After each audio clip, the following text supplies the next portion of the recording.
Problem হয় না। তারপর ভাই কি করি ভাই দীপক ভাই এটা ম্যানেজ করে দিবে, সমস্যা ভাই ঠিকঠাক করে দিবে, প্রবলেম, আমার কোনো টেনশন নাই। দীপক ভাই থাকতে কোনো টেনশন নিতে হয় না। আর এদিকে দেখুন এদিকে লাড়ু তৈরি হয়েছে, এটা হচ্ছে মুড়ির লাড়ু। তো মুড়ির লাড়ু খেতে কিন্তু ভালোই লাগে। মা তৈরি করছেন এটা, যাই করার করবেন, আর আমি তো আর আছি এদিকে। এ দীপক ভাই গাইস, আমার ইদানিং না আনতে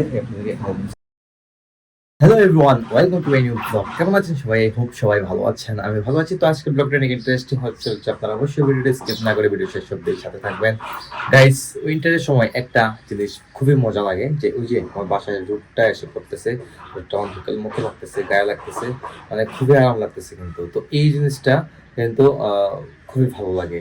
তো রোদ পোহাতে কান্না ভালো লাগে গাইস, বিশেষ করে উইন্টারের সময়। আর এই রোদটা যদি গরমের সময় হতো তাহলে অবস্থাটা কি হতো আপনারা একটু বুঝে নেন। যাই হোক, তো এদিকে কাপড় টাপড় শুকিয়ে যায় প্রতিদিন, মানে এটা অনেক জায়গায় আছে যে কাপড় টাপড় শুকায় না, ঝামেলা করতে হয়। তো ওইদিকে মোটামুটি কাপড় টাপড় শুকিয়ে যায়, আর ছাদে তো আর জায়গা আছেই, সমস্যা নেই। যাই হোক, তো ঘরে আছি, মা আমি, দিকে কাবেরি আছে নিচে, তারপর রিবন ভাই আছে, ওরা সবাই সবার কাজ টাজ করতেছেন, আর আমিও আমার কাজ করি রেগুলারলি। তো এদিকে দেখুন মা ঠাকুর ঘরে আছেন, লাইট অফ দিই কিনা জব করায়নি গাইজ, মা জব করতেছেন, গীতা গীতা পড়ে শেষ করে মাত্র বসলেন। তুই তো নিচে গেছ না বন্ধু? ও মা এখন মতো নিচে যান নাই। আর মায়ের নিচে যাওয়ার টাইম হচ্ছে কি ঠাকুর ঘর থেকে বের হওয়ার পর নিচে চলে যাবেন। যাই হোক, তো আমি যাই নিচের দিকে গিয়ে দেখে আসি কি চলতেছে। নিচে অবশ্যই কাবেরী রিপন ভাই আছে। কি দাও তোমরা দুইজন কিছু কিছু নেই, তিনজন তুমি খাই না বলে দুইজন এটা আইলো আসছে। গাইস, গতকালকে আপনার ব্লগে দেখেছিলেন, মানে লাস্ট ব্লগে দেখেছিলেন, দীপক ভাই বলছিল যে ওরা দুইজন কিচেন থাকে সবসময়, কিন্তু না আজকে তাকে তিনজন বলতেছি। সবসময় কথাবার্তা বলে গাইস, ভালোই ভালো লাগে কথাবার্তা বলতে। এদিকে সবকিছু তো এরেঞ্জ তোমরাই তো করলি রাতে, বাস আতে এরেঞ্জ তো তোমরাই করলে না বলতা। হ্যাঁ গাইস, আপনারা বুঝতে পারতেন রিপন ভাই কি পরিমাণ ফাস্ট দেখছেন, মানে সবকিছু একদম কিন্তু ঘুম থেকে ওঠার পর সব কিছু কমপ্লিট করে রেখে দেয়।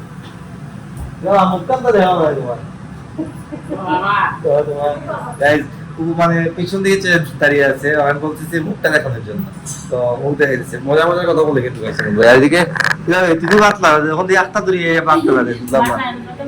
হ্যাঁ তাই ও কিন্তু সবজি কাটতেছিল, এটা তো সিমনি সিম কাটতেছিল, আর হঠাৎ করে আমি ক্যামেরা ধরতে উঠে হাত লাগাতে শুরু করে দিয়েছি। তো লারা লারা আগে দাঁড়া জোস মাইরে আনবা মানে আমাদের ঘরে রান্না সবকিছু কাবেরি রিপন ভাই অ্যারেঞ্জ করে দিয়েছে, মানে কাবেরি তো এখন আসছে কিছু দিনের জন্য, আর রিপন ভাই সবকিছু অ্যারেঞ্জ করে দেয়, আর এদিকে মা সবকিছু রান্না করেন। তো আমাদের ঘরে মাই মেন কথা হচ্ছে রান্না করে, কারণ মায়ের হাতে রান্না ছাড়া কিন্তু আমরা খেতে পারি না, এটা হচ্ছে বিষয়। তো এই চলতেছে ঘরে, মা এখন পর্যন্ত আসেন নাই, নিচে আসবেন, ঢুকবেন, যাই করার করবেন, আর আমি তো আর আছি এদিকে। এ রিপন ভাই গাইস, আমার ইদানিং না আনতে আমার বাইকটা কিন্তু একদম অপরিষ্কার। আমার বাইকটা আমি যে সার্ভিসিং সেন্টারে নিয়ে যাব, মানে তার কোনো স্কোপই পাচ্ছি না, মানে আমি সময় পাচ্ছি না। একটু দেখুন কি অবস্থা হয়েছে বাইকের মধ্যে, ধুলা বালি পড়ে, মানে আমি এমন একটা সিচুয়েশনে আছি যে আমি বাইকটা যে একটু একটা নেকড়া দিয়ে আমি বাইকটা মুছবো, এই মুছার পর্যন্ত আমি সময় পাই না। এই দেখুন কি পরিমাণ ধুলা বালি, দেখছো নি গাড়ি সাইকেলে দেখছো নি? না এখন তো পরে আমি সময় খাই দেবো লাঞ্চ হইমু, তখন একটু মুচিলিও। গাইস, রিপন ভাই এগুলা মানে মেনটেন করে দেয়, মানে মুছে টুছে দিয়ে আর কি, ধুয়ে দিয়ে দিতে পারে। তো ধোয়ার কোনো সমস্যা নেই, আমাদের বাইরে পাইপ আছে, পাইপ লাগিয়ে বাইরে কিন্তু ধোয়া যায়, এটা কিন্তু প্রবলেম হয় না। তারপর ভাই কি করি গাইস, রিপন ভাই এটা ম্যানেজ করে দিবে, সমস্যা ভাই ঠিকঠাক করে দিবে, প্রবলেম, আমার কোনো টেনশন নাই। রিপন ভাই থাকতে কোনো টেনশন নিতে হয় না। যাই হোক, তো এই চলতেছে, কিছুক্ষণ পরে বাবাও চলে আসবেন, বাবাকে নিয়ে আসবে দোকান থেকে। তো নিয়ে আসার পর তো আমিও ছিলাম গাইস দোকানে, সারাদিন কাজ টাজ করে আসছি, আর ভাবলাম আপনার সাথে গতকালকে কথা হয় নাই, তো বাবা আপনার সাথে একটু কথা বলি। আর বাসায় তো আসতেই হয় মাঝে মধ্যে, দরকার কাজ থাকে, তাই আসি, আর সাথে সাথে আমি ভিডিওটা কন্টিনিউ করি আপনাদের জন্য। তো যখন ব্যস্ত থাকি খুব বেশি, তখন তার হয়ে ওঠে না এগুলা, তাই হয় না আর কি করবো গাইস। আপনারা একটু বেশি করে সাপোর্ট করবেন, আপনাদের প্রচুর সাপোর্টের প্রয়োজন। আপনাদের যদি বেশি করে সাপোর্ট করেন তাহলে আমি ডেফিনেটলি লাইক ট্রাই করবো যে রেগুলার আপলোড করা। রেগুলার তো আপনি আপলোড করে যাচ্ছি, কিন্তু মাঝে মধ্যে গ্যাপ করে যায়। তো আগে হতো কি, আগের বিষয়টা ছিল আলাদা। আগে একদিন পরে পরে ব্লগ আসতো, তো একদিন পরে পরে আসতো, আমি 2 দিনে একটি ব্লগ আপলোড করে দিতাম, এটা কিন্তু ইজি ছিল। বাট এখন রেগুলার আপলোড করা এটা কিন্তু একদম ইজি না, কিন্তু আপলোডটা আসলে করতেছি তো যখন তো করতেই হবে। তো আপনারা সাপোর্ট করবেন বেশি করে, আপনাদের কিছু সাপোর্টের প্রয়োজন। গাইস লাঞ্চ টাঞ্চ কমপ্লিট করে কিছুক্ষণ শুয়ে পড়েছিলাম আর ঘুমে ধরে গিয়েছিল। গাইস হয়ে গেছে এখন সন্ধ্যা, আর জানেন তো সন্ধ্যা এখন একটু তাড়াতাড়ি হয়ে যায়। আর এদিকে দেখুন যেটা লাড়ু তৈরি হয়েছে, তা হচ্ছে মুড়ির লাড়ু।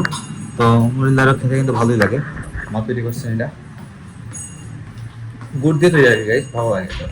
গাইস দীপন ভাইকে বলেছিলাম আমার বাইকটা আজকে একটু ওয়াশ করে দিতে, তো পানি না লাগানোর জন্য বলছি, কারণ পানি না লাগালে একটু প্রবলেম হতে পারে। আর এমনিতে হাত দিয়ে ওয়াশ করে দিচ্ছে, সকালে দেখেছিলেন আপনারা কেমন, এখন একটু ক্লিন হয়েছে। তো ঠিক আছে, এমনিতে গাইস এগুলো রেগুলার ইউজের জিনিস, সেগুলো যদি ক্লিন না থাকে আমার একটু কেটে হয়ে লেগে যায়। আর এখন হচ্ছে গাইস ধুলাবালির সময়, মেইন কথা হচ্ছে এটা। আর ধুলাবালির সময়ে একটু ধুলাবালি পড়বেই, বিশেষ করে বাইক গাড়িটা রেগুলাতে এগুলো খুব ক্লিন রাখতে হয়। তো গাড়ি আমার এমনিতে ক্লিন থাকে, এগুলো এটা নিয়ে কোনো প্রবলেম নেই। তো বাইকটা আমি কন্টিনিউয়াসলি আমি নিজে ইউজ করি, তো তাই মানে হয়ে ওঠে না সবসময় ক্লিন করা। তাই মানে এরকম ভাবে মাঝে মাঝে পরিষ্কার করে দেয়। আর সকালে আপনাদেরকে দেখিয়েছিলাম অনেকটা নোংরা হয়ে গেছিল, আমি পরিষ্কার করে দিচ্ছি। তো আগামীকালকে আমার সেম অবস্থা হয়ে যাবে, কিন্তু কারণ বাইকটা নোংরা হয় বেশি। যাই হোক, তো হয়ে গেছে সন্ধ্যা, খাবো, যাবো উপরে। আর এদিকে তো লাড়ু তৈরি করেছেন, লাড়ু খেতে ভালো লাগে আমার, নিয়ে নিলাম। এটার মধ্যে কোনো সুগার নাই, জাস্ট হচ্ছে গুড়ের তৈরি, আখের গুড়। ওইটাকে খেয়ে উপরে চলে যাবো, উপরে গিয়ে ভিডিও এডিটিং করবো। সকাল 9টায় ব্লগ চলে আসছে, আর ফেসবুকে কিছুক্ষণ পরে আসতেছে। তো আপনারা আমাকে ফলো করতে চাইলে আমার ফেসবুক ইনস্টাগ্রামে ফলো করতে পারেন। আমার ফেসবুক ইনস্টাগ্রাম লিঙ্ক নিচে ডেসক্রিপশনে পেয়ে যাবেন। আই হোপ আজকের ভিডিওটা আপনাদের ভালো কিছু ভিডিও ভালো, অবশ্যই লাইক করবেন, কমেন্ট করবেন, শেয়ার করবেন, এবং চ্যানেল ভালো লাগলে সাবস্ক্রাইব করে আপনারা সাপোর্ট করবেন। তো দেখা হচ্ছে নেক্সট ভিডিওতে। ভালো থাকুন, সুস্থ থাকুন, thank you so much for watching.